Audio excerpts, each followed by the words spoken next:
Heaven and Hell. A person was taken on a tour of heaven and hell. When he was shown hell, where demons are imprisoned, he was shocked by the scene. A lavish feast was laid out before everyone, yet there was no music or laughter. Everyone sat at the table looking gloomy without a trace of joy. He noticed that on their left hand was a fork and on their right a knife, each 4 feet long, making it impossible to cut or pick up the food, so everyone was starving. Then he went up to heaven. The scene was much like in hell, with equally long forks and knives. However, the residents of heaven were constantly singing and laughing. At first he was puzzled, but then he understood why. In hell, people only cared about themselves and shared nothing, resulting in everyone starving. In heaven, people helped each other. One person would feed another, ensuring no one went hungry. This was how helping others also meant helping oneself. 2. The seed. Long ago, in a certain country, there lived a wise and kind king who was deeply respected by everyone. The king was getting old and he was worried because he had no successor.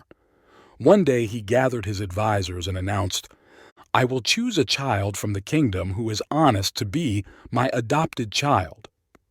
He then instructed his advisors to bring all the children in the kingdom together and handed each child a flower seed, saying, "If anyone can take care of this seed and grow beautiful flowers from it, that person will be my successor." The children took their seeds and started to plant and nurture them. They watered, fertilized, and weeded diligently. Among them was a child who cared for his seed very carefully, but despite changing the soil, his seed did not sprout. As the day to present the flowers to the king approached, his seed still lay dormant. When the king visited each child to see their flowers, he was always smiling with satisfaction. When he came to this child, he saw tears on his face and a pot of soil in his hands. The king asked, "Why have you brought just a pot of soil?" The child explained how he had taken care of it and changed the soil, yet the seed never sprouted. He also confessed that he thought it was punishment for once stealing apples from someone else's garden. The king was overjoyed and took the child's hand, saying, "You are very honest, just the person I've been looking for." The others were puzzled and asked, "Why would you choose the child with just a pot of soil as your successor?" The king laughed and explained, "Because the seeds I gave to all the children were boiled and couldn't grow." Hearing this, the children holding beautiful flower pots all bowed their heads in shame. 3. Being considerate. There was a scholar who stepped onto a narrow wooden bridge and saw a pregnant woman approaching from the opposite direction. Due to the bridge's limited space, he stepped back to let her pass first. After she crossed, he started across again, but was only halfway when he encountered a woodcutter returning from the forest. Without saying anything, he quietly stepped back to give way to the woodcutter. On his third attempt, the scholar hesitated to cross the bridge until everyone else had passed and he was alone. However, as he nearly reached the other side, a farmer with a cart began crossing from the opposite direction. This time, the scholar didn't want to turn back, so he took off his hat and respectfully asked the farmer, "Excuse me, sir, as you can see, I'm almost across. Could you please let me pass before you?" The farmer disagreed and glared at the scholar, saying, "Can't you see I'm pushing a cart?" So they began arguing loudly, neither willing to yield. Just then, a boat approached below the bridge with an elderly monk aboard. Both men appealed to the monk to mediate their dispute. After hearing the story, the monk clasped his hands, chanted briefly, and asked the farmer, "Are you in a hurry?" "Yes, it's almost dark and I still need to get to the market," the farmer replied. "Why waste time arguing here when you could simply step back a few steps, allowing this gentleman to cross, and then quickly continue to the market?" the monk suggested. Hearing this, the farmer fell silent. The monk then turned to the scholar with a smile. "Why don't you yield the way to this farmer? Is it because you're only a few steps from crossing? The scholar replied, Before this farmer, I had already yielded to several others. If I keep doing this, I don't know when I'll ever cross. But you still haven't crossed yet, the monk pointed out. You've already made way for others. Why not do so once more for this farmer? It shows your character. Why not do it? Ashamed, the scholar realized the wisdom in the monk's words. 4. Blessings and misfortune. An explorer brought a porter along to explore a wild area. While cutting down a coconut tree, the explorer carelessly chopped off one of his fingers. The porter exclaimed, "Wow, God is about to bless you." Hearing this, the explorer got very angry and pushed the porter into a deep pit, then continued on alone. The next day, the explorer was captured by the local tribe. As they were about to execute him as a sacrifice to their gods, someone noticed his missing finger and thought that an incomplete sacrifice would bring bad luck, so they released him. The explorer hurried back to the pit to rescue the porter and apologized to him. "There's no need to apologize. Your pushing me down here was also a blessing from God," the porter said. "Why do you say that?" the explorer asked, surprised. "Because if I had continued with you, I might have been the one sacrificed to the tribe." 5. Miracles are still waiting for you. 2 seeds of the same type were planted in a plot of land. One seed thought, "This soil is so rich, I must sprout and keep growing through spring, summer, fall, and winter to see many beautiful scenes." As a result, it worked hard to grow continuously. By the next fall, it had become a large tree with lush branches and leaves. The other seed thought, "If I put down roots in this soil, I might hit the hard rock underneath, which could hurt my delicate nerves. If I sprout, a snail might eat me. If I flower and bear fruit, kids might come and pick them. Maybe it's easier and safer just to stay here, underground." So it stayed curled up inside the soil. One day, a chicken came looking for food, dug up the soil, saw the seed, pecked at it a few times, and then swallowed it. 6. Ownership and release. A fisherman once caught a sea turtle and brought it home to care for it as if it were his own child. However, the turtle wouldn't eat or drink or move. It just lay there crying all day. "My heart is out in the big ocean where my home is, where my children are, where my joy is. Please let me go," the sea turtle pleaded with the fisherman. And the fisherman didn't want to let it go because he was fond of it. But after a long time seeing the beloved turtle becoming weaker, the fisherman's heart cooled and he decided to release it back to the sea. One day, suddenly, there was a knock at the door. When he opened it, he found the turtle he had released the previous year. "You have found happiness. Why have you returned?" "My happiness is because of you.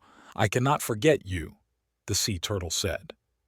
"Well, go on. As long as you are happy, that's all that matters. Don't come to visit me anymore," the fisherman said compassionately. The sea turtle left reluctantly, but a month later it returned. "Oh, what does this mean? When I wanted to keep you forever, I tried everything but could not move you. When I let you go, you came back," the fisherman said. 7. The donkey. One day, the great Greek philosopher Socrates was leisurely walking and chatting with his old friend. Suddenly, a young man who seemed very angry appeared, hit Socrates on the leg with a stick, and then ran away. Seeing this, his friend immediately turned to go after the young man. However, the philosopher stopped him, advising against seeking revenge. "Aren't you afraid of him?" his friend asked, puzzled. "Do you think I'm afraid of him? No, there's no reason for me to be afraid," Socrates replied. His friend, still skeptical, questioned, "Then why don't you hit back when he hits you?" Socrates laughed and responded, "My friend, are you being silly? If a donkey kicked you, would you really kick it back?" If you like this video, please comment 1. And if you don't, comment 2. Your feedback means a lot to us. Thank you for your valuable time. 8. The Scholar and the Boatman. Once there was a scholar who was crossing a river by boat. While on the boat, he struck up a casual conversation with the boatman. "Do you understand literature?" the scholar asked. "No," replied the boatman. "What about history, zoology, or botany?" The boatman shook his head again. The scholar mocked him, saying, "You don't know anything. You're just a simpleton." Soon after, dark clouds gathered and the sky turned ominously dark. The wind howled and the boat rocked violently as if it was about to capsize, leaving the scholar pale and terrified. At that moment the boatman asked, "Do you know how to swim?" "No, I know a lot, but I don't know how to swim," the scholar answered. Right after he spoke, a wave flipped the boat over, and the scholar screamed in panic, hoping someone would come to his rescue. After the boatman saved him and brought him to shore, he said with a smile, "You claim I am useless because I don't know the things you do. But you, who claim to know everything, can't swim.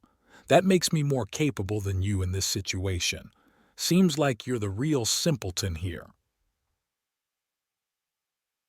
9. Uselessness is useful. Once, a master carpenter and his apprentice were walking through Vienne in the state of TTHE when they came across a large crowd performing rituals under a massive tree. This tree was enormous, its branches wide enough to shade thousands of chariots, and it would take 100 feet of rope to measure around its trunk. However, the master carpenter didn't seem interested in the tree at all. Curious, the apprentice asked, "Master, since I started learning carpentry with you, I have never seen such fine wood. Why do you pay no attention to it and just keep looking ahead?" The master replied, "Forget about it. It's just useless wood. If we use it to build a boat, it would be too heavy. If we make a coffin, it will rot quickly. If we make household tools, they would be too flimsy to hold anything. If used for doors or windows, it's too light and porous. If made into beams, it would be eaten by termites. This tree can't be turned into anything useful, and that's why it has lived so long and grown so large." That night, the carpenter had a dream where the tree appeared and spoke to him. "What do you compare me to? Trees with beautiful patterns are cut down by people to make tools. Fruit trees like oranges and lemons are chopped after a few seasons. They are useful to people, but because of that, their lives are short. You think I am useless, but that's what makes me the most useful to myself. If I had any apparent use to you, I wouldn't have lived so long and wouldn't have had the chance to survive until now." 10. The Diamond.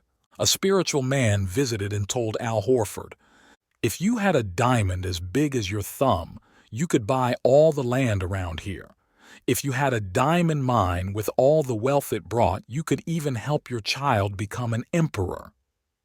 Thinking about the diamond's value, he couldn't sleep all night.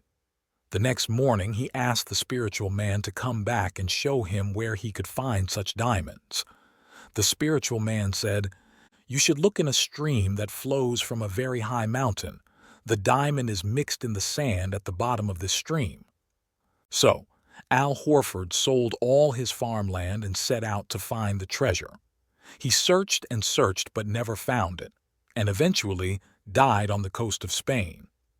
The person who bought Al Horford's house went to the small stream in the backyard one day and saw something shining in the sand. He dug up the shining stone and took it home, placing it on his kitchen shelf. Sometime later, the spiritual man visited again and saw the shining stone on the shelf. He said, "This is the diamond. Has Al Horford returned?" "No, Al Horford has not returned yet. I found this stone in the backyard," the homeowner replied. 11. The Thief's Enlightenment. One day, a well-known monk's temple was broken into by a thief. The thief asked the monk, "Can I still achieve enlightenment? But first, I need to be clear about something. I am a thief and I can't stop stealing. So please don't ask me to quit because it's impossible. I've tried many times to give up this shameful job, but all attempts have been useless, and I don't want to waste any more time on something I can't do. Stealing is my life. It's who I am. Except for this, I will do anything you say." "Why are you worried about being a thief? Has anyone talked to you about this before?" the monk asked. The thief replied, "Every time I visit a temple and meet the monks, they all say I need to stop." The monk smiled and said, "Maybe you came here to steal. Otherwise, why would they care about you being a thief? I don't." The thief, pleased, responded, "That's great. You're very wise. Now I can become your disciple." So the monk accepted him. "You can go now, do whatever you like, but there's one condition. You must achieve enlightenment. You can enter any house, take anything you want. Those things are yours.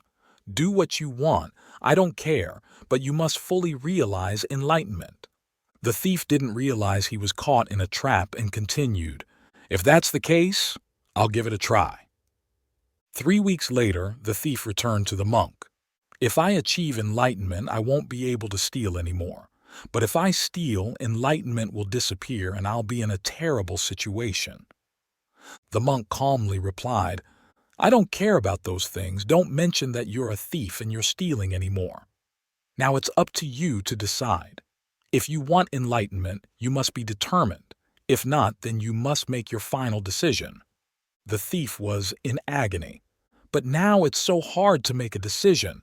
I've seen it. It's beautiful no matter what you say. I can't give it up." After thinking for a while, he continued, "One evening, the first time I broke into the imperial palace, I opened all the treasure chests. If I stole them, I could have become the richest person, but I always tried to maintain enlightenment.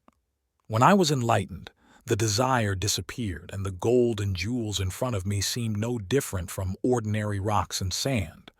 But when I lost my enlightenment, the treasures reappeared. So many times I even ignored them because everything I did was foolish. They were just rocks after all.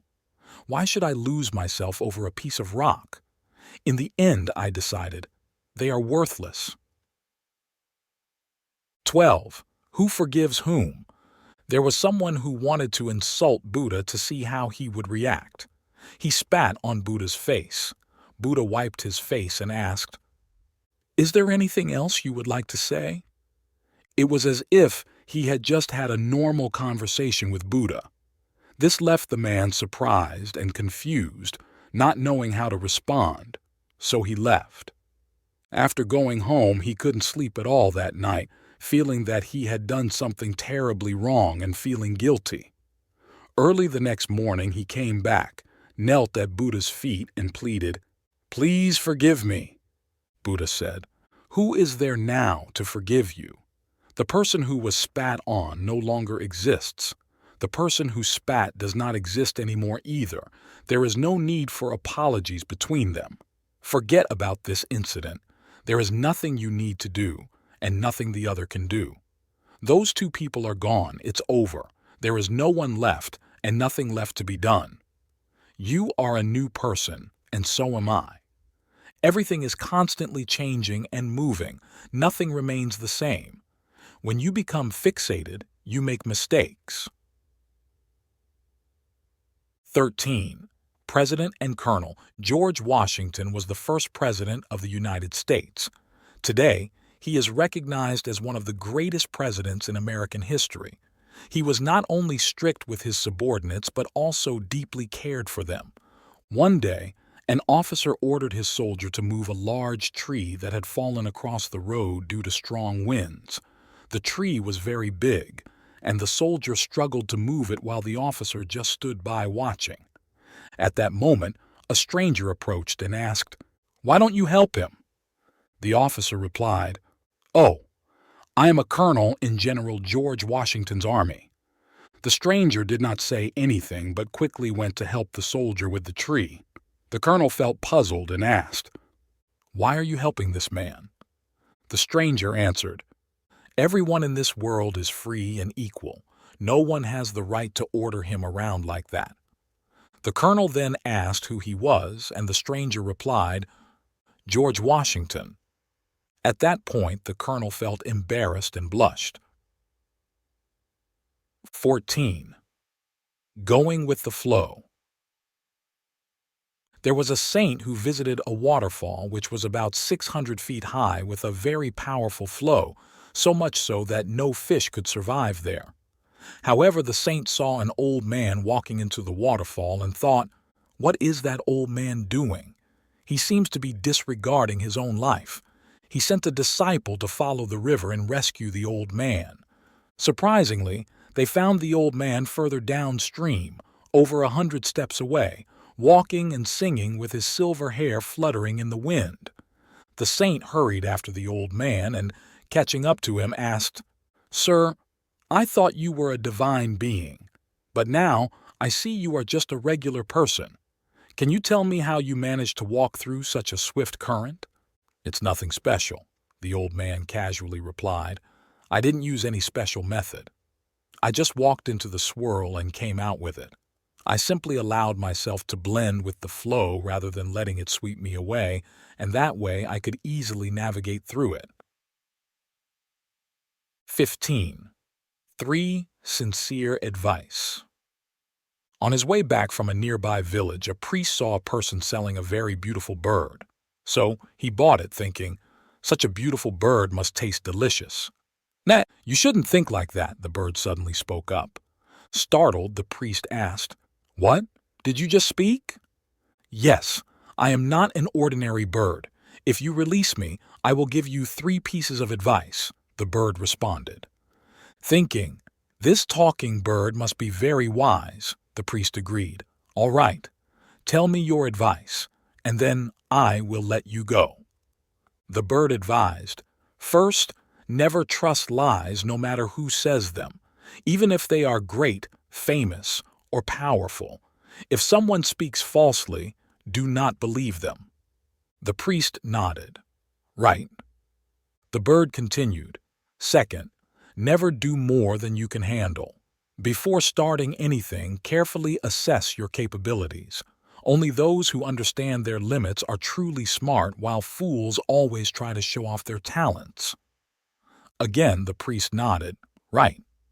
The bird added, "Third, if you do something good, you shouldn't regret it. People only feel regret when they do something wrong." Impressed by the profoundness of the advice, the priest released the bird and happily returned to his church. He thought, "I will use these 3 pieces of advice in my next sermon. They are wonderful and can change a person.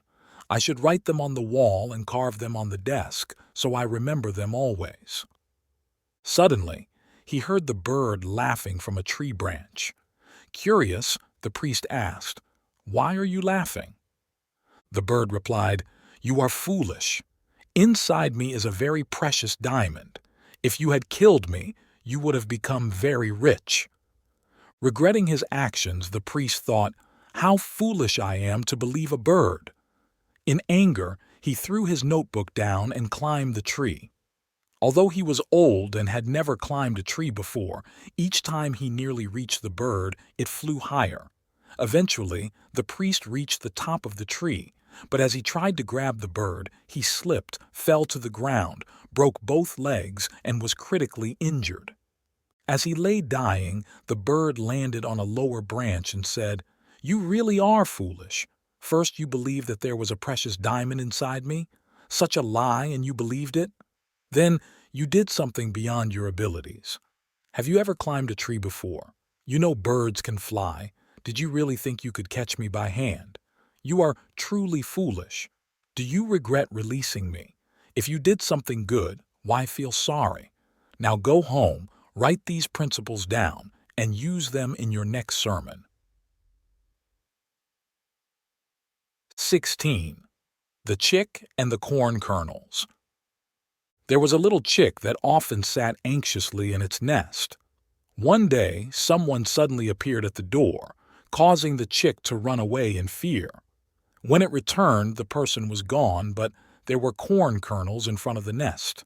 The chick wondered, where did these corn kernels come from?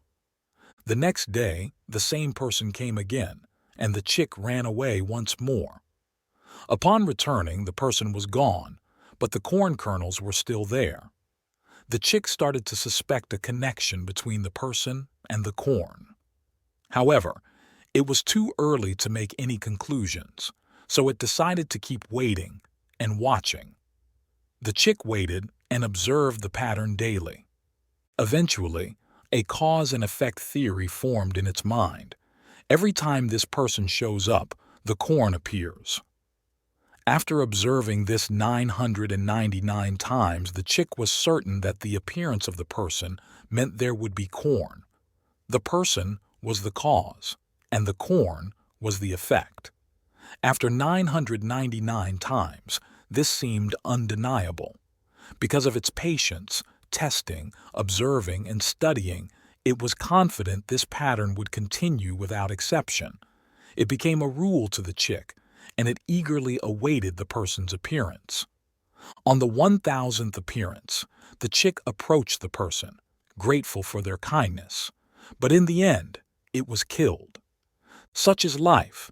Causality isn't always reliable. Even if something has happened 999 times, you cannot assume the 1000th time will be the same. It might be an exception. 17. The art of conversation. Socrates often visited the busy markets in Athens to engage in lively discussions and debates with people.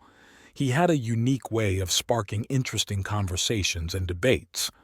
One day, as usual, Socrates came to the market and asked a man there, "Excuse me, I'm confused about something. Could you help me?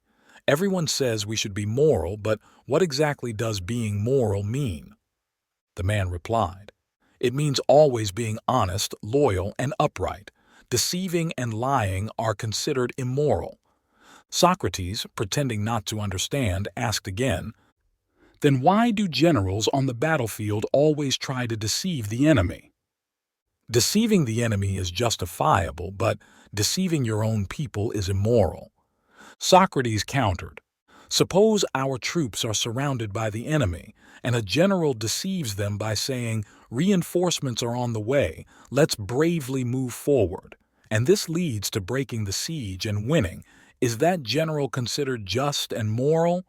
The man said, "In such critical situations on the battlefield, that's necessary, but it would be immoral to do so in everyday life." Socrates continued, "If your child is sick and refuses to take medicine, parents often tell them the medicine is very sweet. Thanks to that, they take it and get better. Is that immoral?" The man had to admit, it's right for parents to do that, and it cannot be considered immoral. Socrates, dissatisfied, said, "You just said lying is immoral, but now you say it can be moral. So, lying can't be used to determine morality. What really is morality then? Please tell me." After thinking for a moment, the man said, "A person who doesn't know what morality is can't do moral things. Only when you truly understand it can you act morally." Socrates finally felt satisfied with that answer, smiling and shaking the man's hand. "You are truly a great philosopher.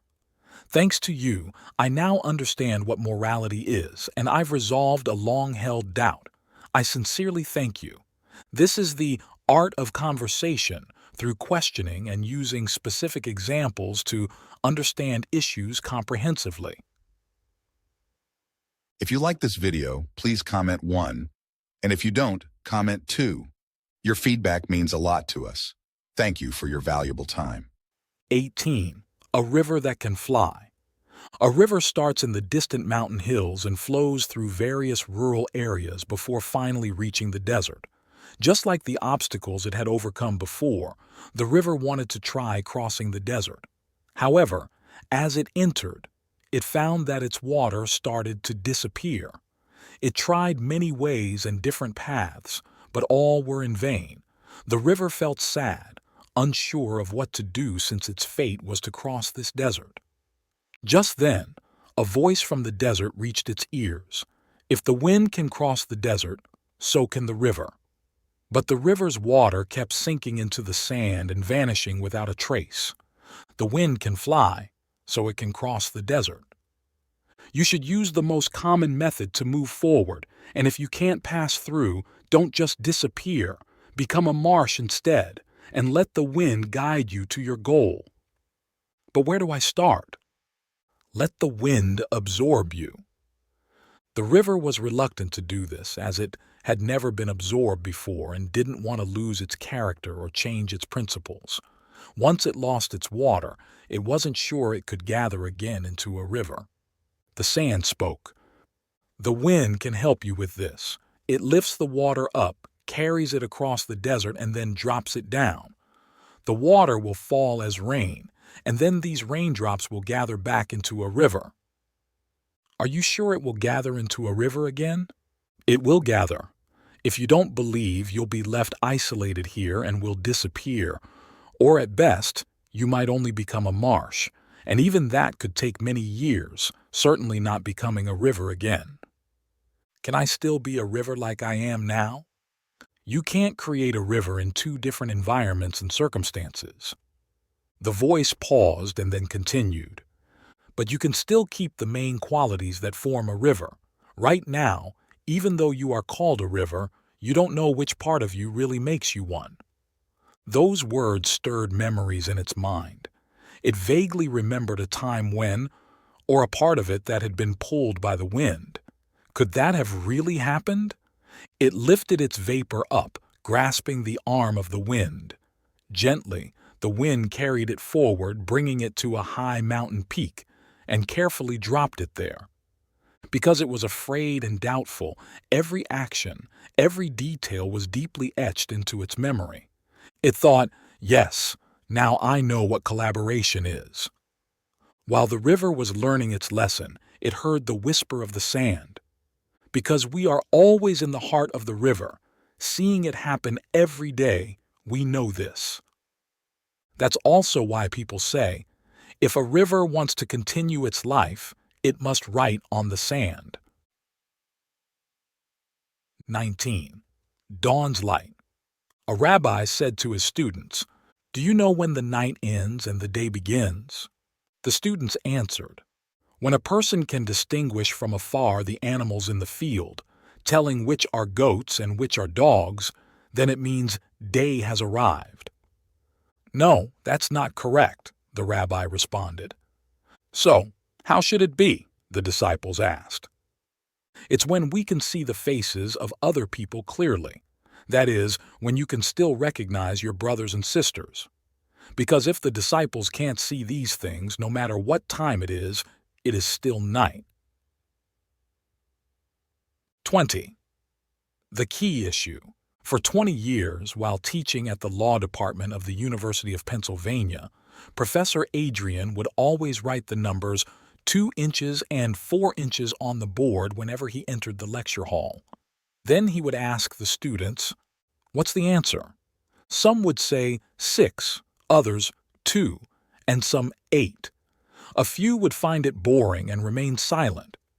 After the students debated for a while, the professor would say, "Arguing like this is pointless because you're missing the key issue.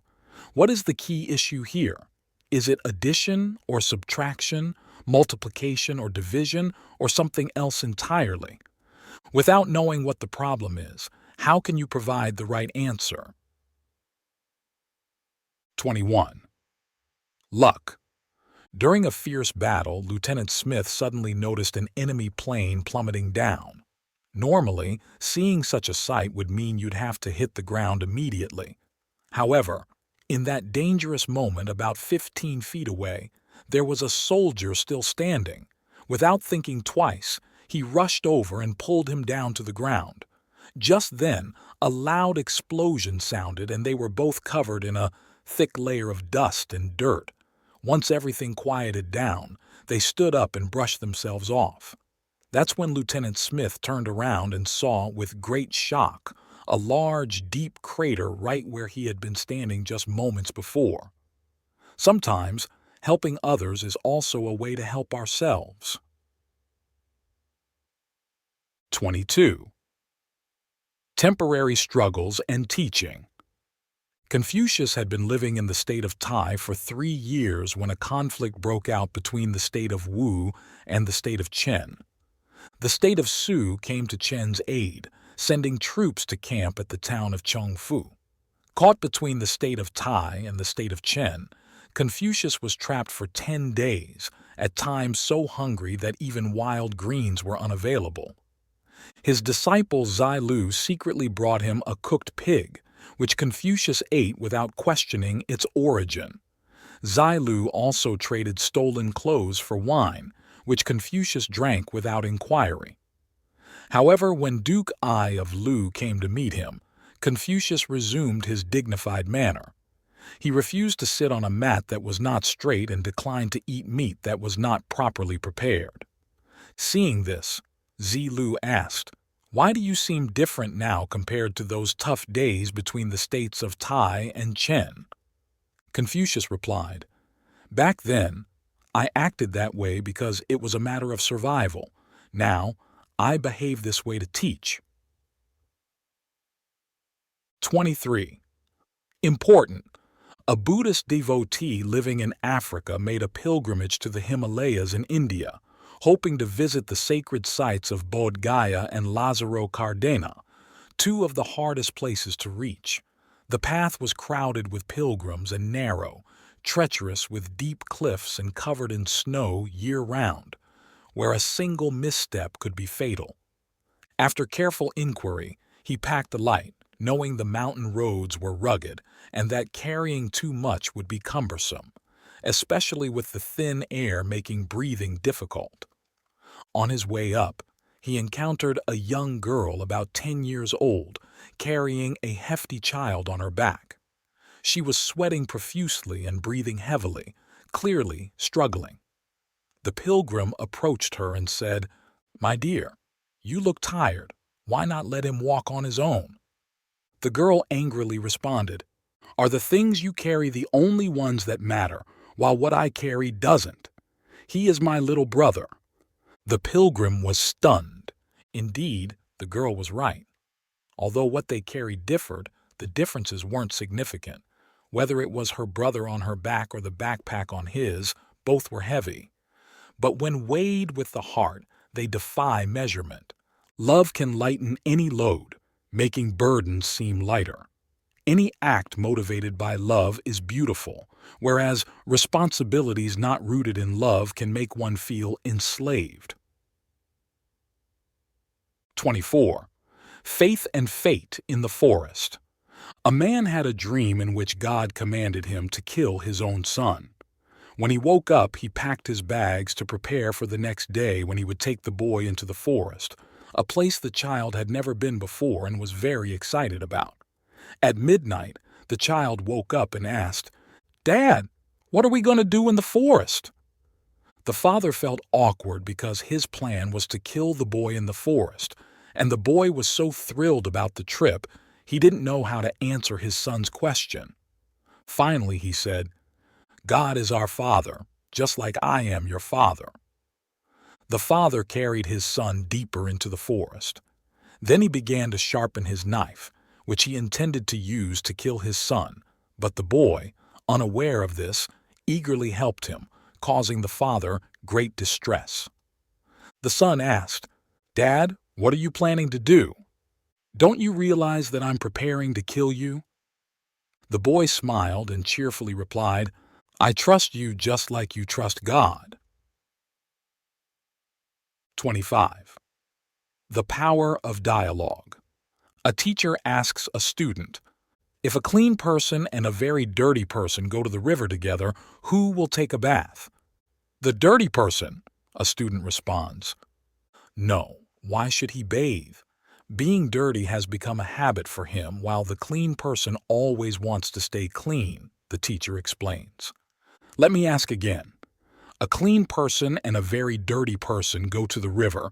Who will take a bath?" "It's simple," the student says. "The clean person wants to maintain cleanliness, so he will take a bath." "No," the teacher counters. "Why should the clean person bathe? He's already clean. It's the dirty person because he also wants to be clean. Let's try this again. A clean person and a dirty person go to the river. Who will bathe? This time the student answers, both will bathe. He responds confidently, thinking he has grasped the main point of the dialectic. But the teacher says, neither, because why would they need to do that? The clean person is already clean, and the dirty person is used to being dirty. 26. Teeth may be gone, but the tongue remains. Lao Dan's, Laozi's teacher, was Cheng Tong, a man of profound knowledge and unique ways of solving problems. One day, Lao Dan visited his ailing teacher. Cheng Tong opened his mouth for Lao Dan to look inside, then asked, "Do you see any teeth?" "No, there are none left." "Master, your teeth have all fallen out," Lao Dan replied, shaking his head. "And do I still have my tongue?" Cheng Tong stuck out his tongue. "Yes, master, your tongue is still there," answered Lao Dan. "Do you understand what I mean?" Cheng Tong asked. "The hard has gone. Only the soft remains," Lao Dan thought for a moment, and then slowly replied. "Good! Exactly," Cheng Tong affirmed with a smile. Under his teacher's guidance, Lao Dan realized that the soft can overcome the hard, which embodies the idea of achieving victory through softness. 27. The Mystery Door. There was an official who was not only exceptionally talented and extremely intelligent, but also an outstanding diplomat, deeply trusted by the king. Finding a replacement after his death was not an easy task. The king searched throughout the kingdom and finally found 3 candidates. One was a great mathematician who could solve all kinds of mathematical problems. Since mathematics demands absolute precision and forms the basis of all other fields of study, it is considered the origin of all sciences. Another was a philosopher who was also a great magician. He could create gods, theories, and anything imaginable without any help. He was also a writer who crafted worlds with words and his imagination. The third was a priest who placed his absolute faith in God and prayed daily. These 3 highly intelligent individuals were brought to the royal palace to meet the king. The king gave them 3 days to rest and prepare, as on the 4th day they would compete in a contest to determine the most intelligent, and the winner would become the king's advisor. During the preparation days, the mathematician thought 3 days might not be enough. He worked without eating or sleeping, solving numerous problems and creating methods, as he knew his life would be prosperous and happy if he won. The philosopher prepared for all possible scenarios to ensure he was ready for any question that might be included in the test. The priest, however, ate well and rested comfortably. He prayed daily and went for walks. For a preacher, life itself was a continuous test, so he felt no need to prepare in any special way. On the morning of the 4th day, the mathematician was exhausted from his experiments and looked like he might collapse at any moment. His mind was a mess, nearly driving him insane. The philosopher, overwhelmed by constant thought and debate, was not in much better condition than the mathematician. Only the priest was cheerful and relaxed. He walked happily, enjoying the birds singing and the sunshine, without any worry since he had no expectations. When they arrived at the palace, the king had prepared a challenge for them. They were led into a room with a door that had a lock displaying numerous numbers, but no key. The numbers had to be strung together in a special way to unlock the door. The first to leave the room would be chosen. The mathematician immediately began to calculate, noting down every scenario. He intensely scrutinized the numbers on the lock without wasting a second, as it was a matter of life and death. The philosopher blindfolded himself and started reasoning through the puzzle in his own unique way. The priest did not even look at the lock. Knowing he knew nothing of mathematics or practical science, he sat in the corner of the room and sang. After a while, he closed his eyes and prayed. The other two, seeing him, thought he was no competition and that it was just between them. Later, when they remembered the priest, they realized he had left the room and the door was open. Entering the room, the king said, "Why are you still here? The contest is over. Someone has already left the room." They didn't understand how the priest, who sat doing nothing, managed to leave the room. They asked him, and he replied, "I was just sitting there, praying, when a voice in my head told me, 'You are being foolish. Go check the door to see if it's actually locked.' So I went to the door, found it unlocked, and simply walked out." 28. The Last Day. There was someone who accompanied a pilgrim on a visit to a wise man who lived in seclusion. When they met the wise man, the visitor asked, "If you had only one day left to live, what would you do?" The wise man stroked his long white beard slowly and said, "Well, first, I would write poetry, then I would have some tea. After that, I'd go out to the garden to weed, then perhaps walk around to see the neighbors, and finally, maybe take a little nap." "Hold on a moment," the pilgrim interrupted. "These are your everyday activities." "Exactly," the wise man replied. "Why should the last day be any different from any other day? The last day of one's life is more meaningful than all others because it involves death. And it lurks silently within the 365 days of a year, making no sound, unusually quiet, with no one knowing where it lies." 29. The Robert Rosenthal Effect. American psychologist Robert Rosenthal conducted an interesting experiment with rats at Harvard University. He divided the rats into two groups. To the first group's handlers, he said, "You're lucky.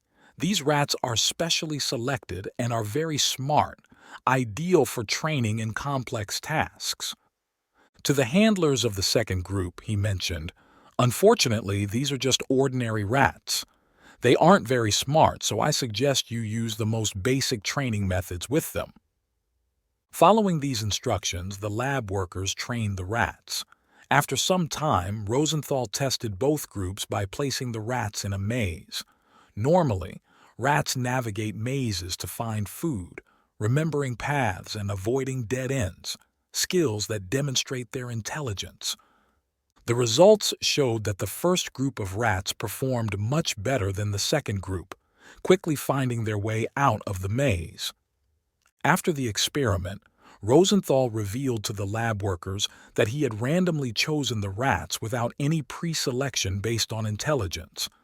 He had told the first group their rats were smart, and the second group their rats were ordinary. Because the first group believed their rats were intelligent, they probably used advanced training methods. As a result, these rats appeared to become smarter. In contrast, the second group used only basic methods and their rats did not perform as well. 30. Monk Mokusen. HIOKI'S hands. Monk Mokusen Hioki lived in a temple in Tanba. One of his followers came to him to complain about his stingy wife. So Monk Hioki decided to visit the follower's wife. When he met her, he didn't say a word but simply raised his fist in front of her face. "What do you mean by this?" the surprised woman asked. "If I just hold my fist like this in front of you without hitting, what would you call it?" he asked. "Weird," she replied. Then he spread his hand open in front of her and asked, "What if I keep my hand open like this unchanged? What would you call it?" "Still weird," she answered. "Just understand this, and you will be a good wife." After saying this, Monk Hioki left. From then on, the woman became loving and gentle towards her husband and children, no longer stingy, and even often did good deeds. 31. Letting go. An African native has a clever way to catch a type of monkey known as a vervet monkey. He catches the monkey's attention from a distance, then places the monkey's favorite food inside a cage with very narrow bars and walks away. When he is far enough, the monkey rushes over, reaches into the cage to grab the food, But because the gap is too small, it cannot pull its hand out while holding on to the food. The native only needs to walk back calmly to catch the monkey. It's important not to rush, as it might scare the monkey away. The monkey's greed makes it hold on to the food even tighter, making it impossible to withdraw its hand. Actually, all the monkey needs to do to escape is let go of the food, but it stubbornly clings to it, and therefore cannot free itself. This behavior is simply instinctual. If we only focus on immediate benefits without considering long-term consequences and refuse to let go, we will face similar outcomes as the monkey. If you like this video, please comment 1. And if you don't, comment 2. Your feedback means a lot to us. Thank you for your valuable time. 32. Full yet not full. There was a young man who had been an apprentice to a master for many years. Feeling that he had mastered all there was to learn, he said, "I have learned all your techniques, and now I am ready to practice on my own." Observing his student's self-assured demeanor, the master asked, "What do you mean by having learned it all?" "That's enough. Even if you add more, I can't learn anything else," he replied. "Go ahead and fill this bowl with stones," instructed the master. The apprentice did as told. "Is it full?" the master asked. "Yes, it is full." The master then scooped up a handful of sand and poured it into the bowl without any spilling out. "Is it full now?" he asked again. "This time it is full." The master then poured a glass of water into the bowl, and still it did not overflow. "Is it full now?" he asked once more. The apprentice, embarrassed, bowed his head. From this story, we realize even more deeply the meaning of learning has no boundaries. Young people often think that by reading a lot of books, they have grasped all knowledge, much like the bowl filled with stones. 33. The value of a stone. There was a wise teacher who grew tired of his student asking him every day, "What is the value of a person?" One day, the teacher handed his student a stone and instructed, "Take this stone to the market, but don't sell it. Just see how much people offer for it." Following the teacher's advice, the student took the stone to the market. One person, noticing the stone was large and beautiful, offered 2 coins. Another thought it could be carved into a pendant and offered 10 coins. Others considered using it for home decoration, as a gift for their child, or for various other uses. Everyone had different purposes, but the highest bid didn't exceed 10 coins. The student reported this back to his teacher. The teacher said, "Tomorrow take it to a place where they sell gold and just ask for the price, but do not sell it." The next day, the student took the stone to the gold sellers and excitedly told his teacher, "These people must be crazy. One person just seeing it offered a large amount of money. Some offered 10,000 coins, others up to 100,000 coins, even more than 100,000 coins. The teacher remained calm and said, "Tomorrow, take it to the place where they sell precious gems. But absolutely do not sell it. Just ask for the price." The following day, the student took the stone to the gem sellers. He couldn't believe his ears when someone offered 100,000 coins, then another up to 200,000 coins, but the student still refused to sell. The gem seller kept insisting, "We will give you 200,000 coins. Isn't that enough? Just sell it to us, and we'll pay whatever you ask." The student honestly replied, "I cannot sell it. It belongs to my teacher. I am here just to ask for the price." The student returned and gave the stone back to his teacher, who then said, "We had no intention of selling it, but now you understand, right? If you only ask without reflecting, your own value is only as much as those people at the market see. The true value of a person lies in their heart, and to see that genuine value, one must first have a noble perspective to recognize their own worth and that of others. Our value does not lie externally for others to judge, but within ourselves, our commitment to personal growth and our efforts to cultivate a space for development. In a life full of challenges, every failure or setback has its value if we know how to overcome it. 34. Beauty and ugliness. A teacher and his students went on a trip, and at night they stopped at a roadside inn to rest. The innkeeper had two wives, one very beautiful and one quite plain. Seeing this, the students debated which wife the innkeeper loved more. Some argued that he must surely love the beautiful wife, while others believed he didn't truly love either. Eventually, they approached the innkeeper to ask him directly. He replied, "I love my plain-looking wife and dislike the beautiful one." Everyone was surprised and couldn't understand why he loved the plain wife and disliked the beautiful one. What was the reason? So, they decided to ask the innkeeper for an explanation. However, the teacher stopped them, explaining, "The innkeeper loves true beauty. The beautiful wife always dresses up and is proud of her looks, which ironically makes her unappealing, while the plain wife, though not outwardly attractive, possesses a beautiful spirit. Tell me, which is more beautiful, someone who keeps up appearances or someone with a beautiful heart?" Pride turned the beautiful wife into something unattractive. How can arrogance be considered beautiful? In contrast, the plain wife, because of her modesty and lack of vanity, embodied true beauty. 35. Where to go? There was a student of a philosopher who was very curious about everything he saw, always asking questions or challenging others about one thing or another.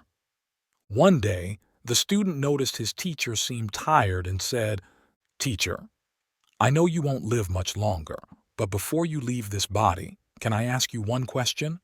Otherwise, it will bother me for the rest of my life." The teacher, puzzled, tried to open his eyes and look at the student, asking, "What is it?"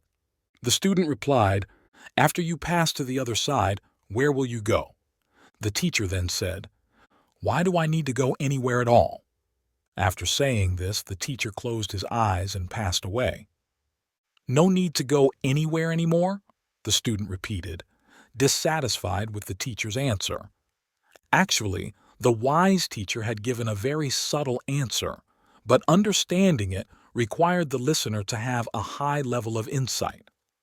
"No need to go anywhere anymore" implies that the wise teacher was already everywhere, so there was no need to go anywhere else. 36. God insulted. There was a great theologian who lived quietly alone. One day, God sent an angel to wake him up.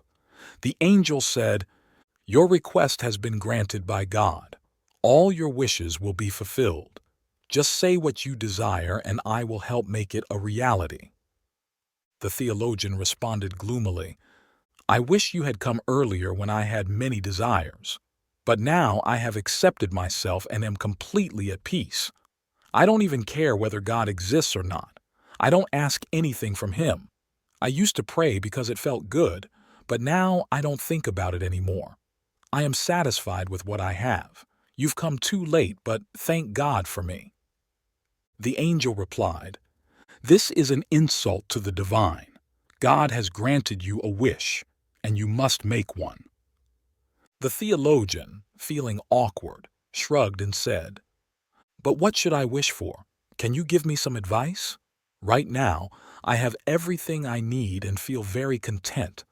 My life is beautiful. Everything is perfect. There are no flaws. I am happy. Perhaps you could tell God that I am very grateful to Him for helping me." Still, the angel insisted, "No, you must make a wish.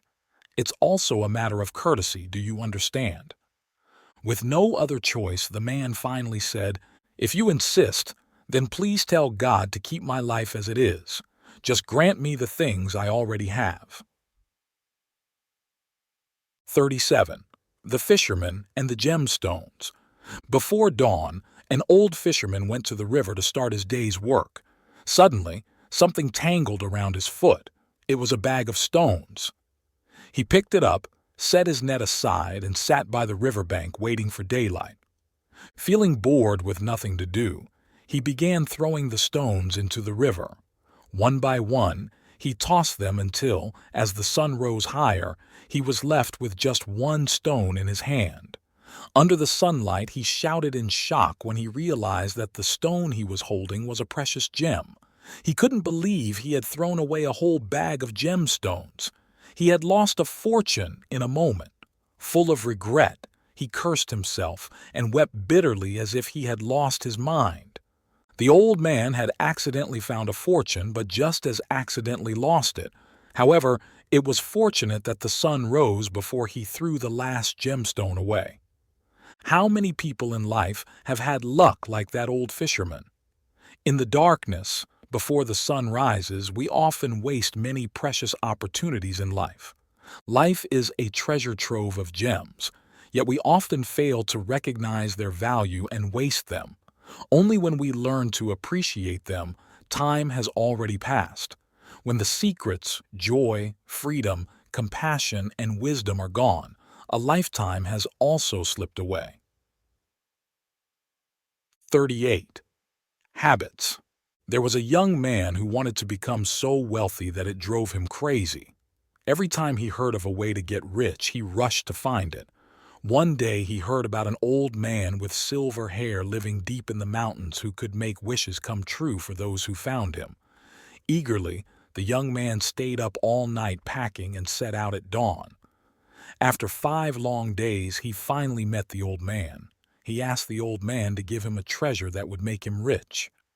The old man said, "Every morning, before the sun rises, go to the sandbank outside the village and look for the wishing stone. This stone is different from ordinary stones. It glows and feels warm. If you find it, your wish will come true." The young man was very grateful and quickly went back home. Every morning he went to the riverbank searching for the stone. He threw every stone that didn't glow or feel warm into the river. After more than 6 months, he still hadn't found the wishing stone. One day he was searching as usual and throwing stones away. 1, 2, 3. Suddenly he cried out, "Oh no!" He cried because, out of habit, he had thrown the warm wishing stone into the river after he tossed it, only then realizing its warmth. 39. 3 sermons in a small town. There was a well-known priest who went on a journey and arrived in a small town for the first time. Although it was his first visit, everyone in town had heard of his reputation. So, when word got out that he was in town, everyone was excited and invited him to give a sermon. The priest said, "I'm just a simple man, and I'm afraid my teachings might confuse you more. I'd rather not preach." Despite his refusal, the townspeople insisted and waited eagerly. Feeling cornered, the priest finally agreed. "All right. This Friday I will give a sermon. What would you like me to talk about?" Everyone replied in unison. "About God, of course." When Friday came, the whole town gathered, cheering as the priest stepped up to the podium. His first question was, "Do you know what I'm going to talk about God?" The crowd was surprised and answered, "No, what are you going to preach to us?" "Well," the priest said, "if you don't know, then there's nothing more to say. If you're not prepared, even if I explain, it won't be useful. This topic is complex and needs prior understanding." With that, he left the podium. Everyone was stunned and confused, and they invited the priest to come back the following Friday to try again. A week flew by, and on the next Friday the priest returned and asked again, "Do you know what I'm going to say?" This time everyone replied, "Yes." The priest responded, "If you already know, then there is no need for me to speak, as it would just waste your time." Then he left the podium again. At this point, the crowd didn't know how to react and seemed almost frantic. There must be some misunderstanding. so they persuaded the priest to come back once more. The following week, the priest came back and asked the same question, "Do you know what I am going to say?" This time, the people were smarter. Half said yes and the other half said no. The priest then said, "Then, those who know can tell those who don't." 40. The stream. Once, a teacher and his student were walking through a forest in the middle of a hot afternoon. The teacher felt thirsty and said to his student, "Go back to the stream we just passed and bring some water here." The student returned to the stream, but it was too small and vehicles had just passed through, making the water very muddy. It was no longer drinkable. He came back and told his teacher, "The water in the stream is now too muddy to drink. We should keep going. There's a river not far ahead where we can get water." The teacher replied, "No, we must go back to that stream." The student was very unhappy with this, knowing the water was undrinkable and feeling thirsty himself. However, he obeyed his teacher and then asked, "Why must you insist on drinking water from that stream?" The teacher didn't answer but simply said, "Go back one more time." On his third visit to the stream, the mud had settled and the water was as clear as it had originally been, with no sediment visible. Seeing the clean water, the student was overjoyed and quickly fetched some to bring back. He then knelt before his teacher and said, "Master, you have taught me a valuable lesson. Nothing is permanent. With patience, one can overcome any difficulty. Just like that stream, the mud settles and the sediment washes away, and the water becomes clear again." The student then asked, "The first 2 times you sent me to get water, should I have done something to make it clear?" The teacher answered, "You didn't need to do anything. Just wait there. If you had touched it, it would have become muddy again. Water continuously flows. Just let it be, and it will clear up on its own." 41. Gratitude. In a small town, 5 clueless individuals were seen carrying a large boat on their heads. The townspeople were utterly astonished by the sight because the boat was so huge that it seemed like it could crush them. They wondered why on earth were these people carrying it around. Curious, one of the townspeople approached and asked, "What are you guys doing?" One of the group answered, "We can't leave this boat. It's the reason we made it here. How could we just abandon it? Without it, we wouldn't have reached this place. In fact, we would have perished on the other side if it weren't for this boat. We'll never abandon this boat. Keeping it on our heads is our simple way of showing our deep appreciation for it." 42. Just like a lion. In a certain circus, there was a girl who was an excellent lion tamer. She had control over all the ferocious lions, and they would obey whatever commands she gave. She even devised many dangerous acts that would leave the audience holding their breath, such as placing a sugar cube on her tongue and having the lion lick it off after a command. Everyone was thrilled and cheered her on, praising her skills. That day, a man named NASRUDDIN was also watching.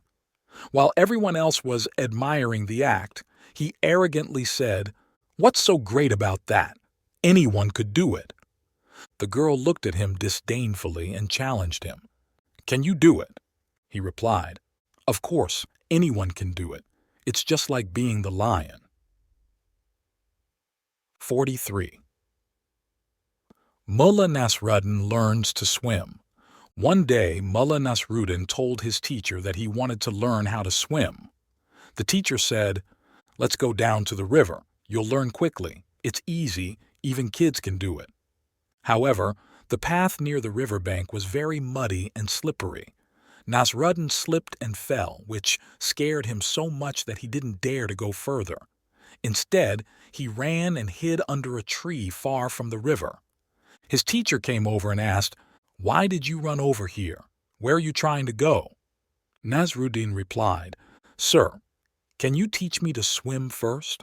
That way, I'll be brave enough to go to the river because it's quite dangerous out there. What if something happens? Who will be responsible? Only once I know how to swim will I go there.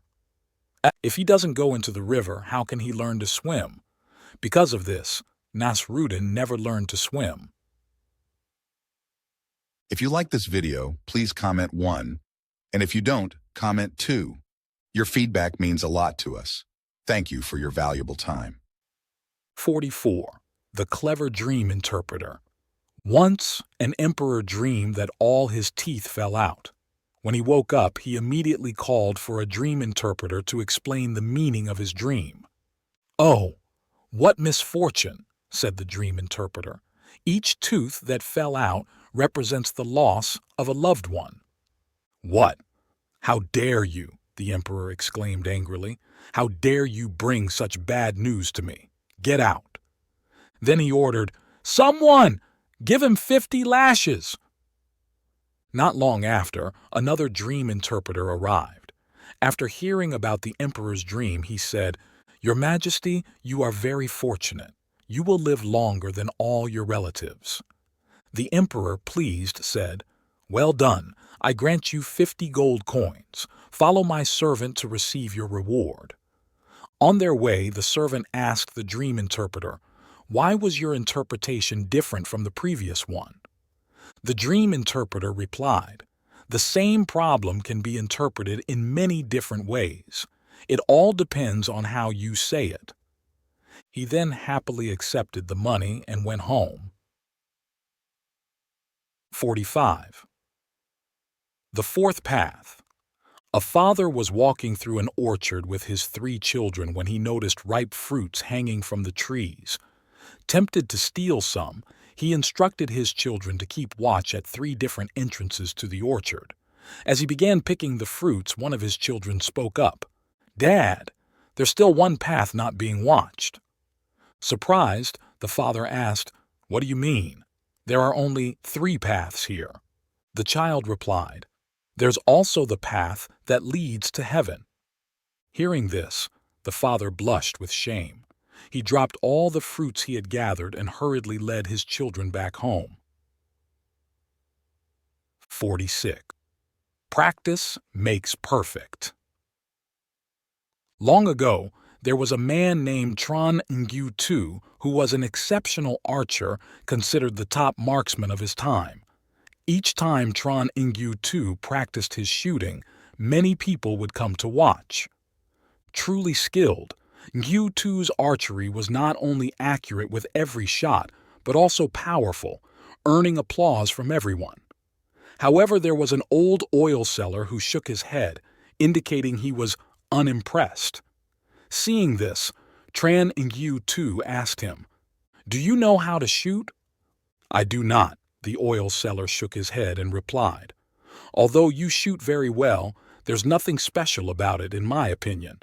It's just a matter of getting used to it." Tran Ngyu Tu angrily said, "Old man, you don't know how to shoot yet you look down on others. What's the reason for that?" "Please, calm down, young man," the old man responded calmly and unafraid. "I am an oil seller. I can pour oil without spilling a single drop. If you don't believe me, I'll show you." The oil seller placed a gourd on the ground and put a coin on its mouth. Then he poured oil through a hole in the middle of the coin. He continued until the gourd was full, yet the coin remained clean without a single drop of oil on it. "See, there's nothing special about doing this. It's just a matter of practice," the oil seller said, looking up and smiling at Ngyu Tu.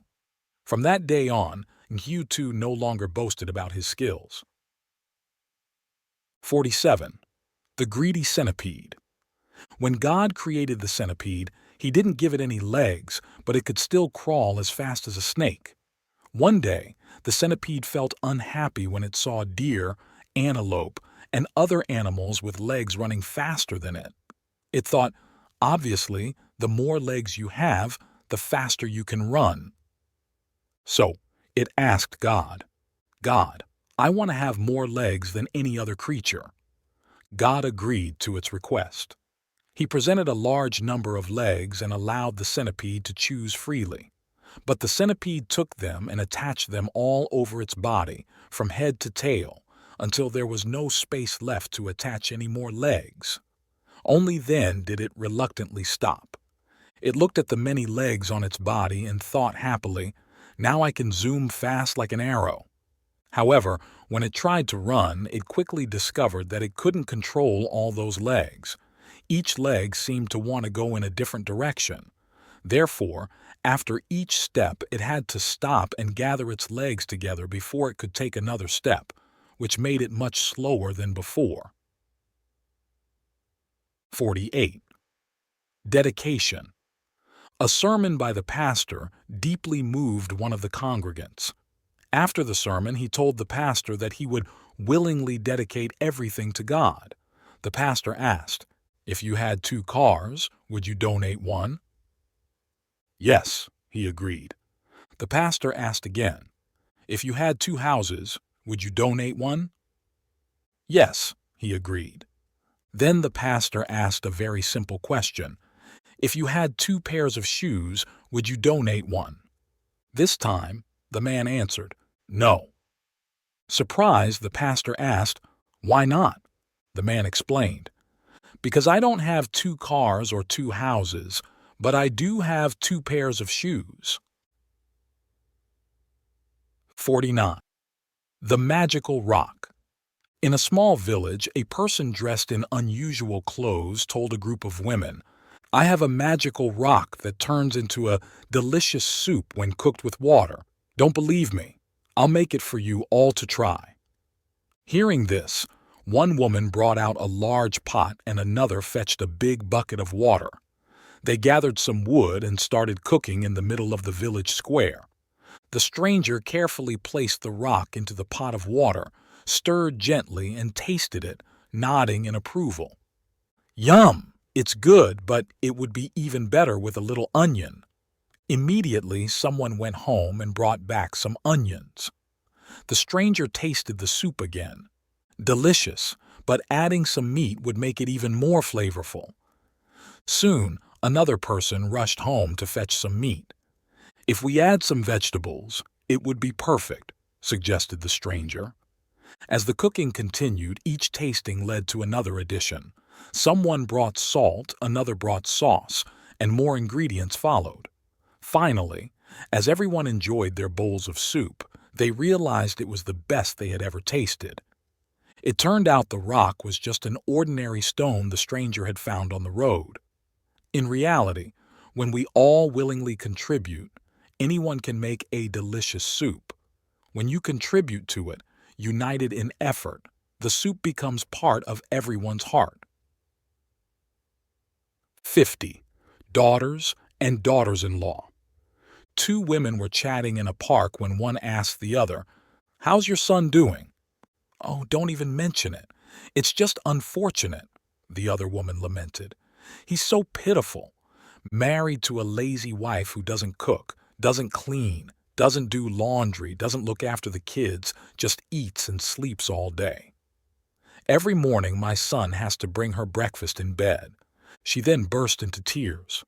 After a while, she turned and asked, "And how about your daughter?" "My daughter is very lucky," the woman happily exclaimed. "She married a wonderful man who doesn't let her do any housework. He takes care of everything like cooking, cleaning, laundry, and watching the kids, and even brings her breakfast in bed every morning." Hey everyone, your comments truly matter, offering insights and motivation to others and uplifting our creative team at Lighthouse of Wisdom channel. Sharing your thoughts and experiences enriches our community. So, let's get the conversation started below and help illuminate our path with your wisdom.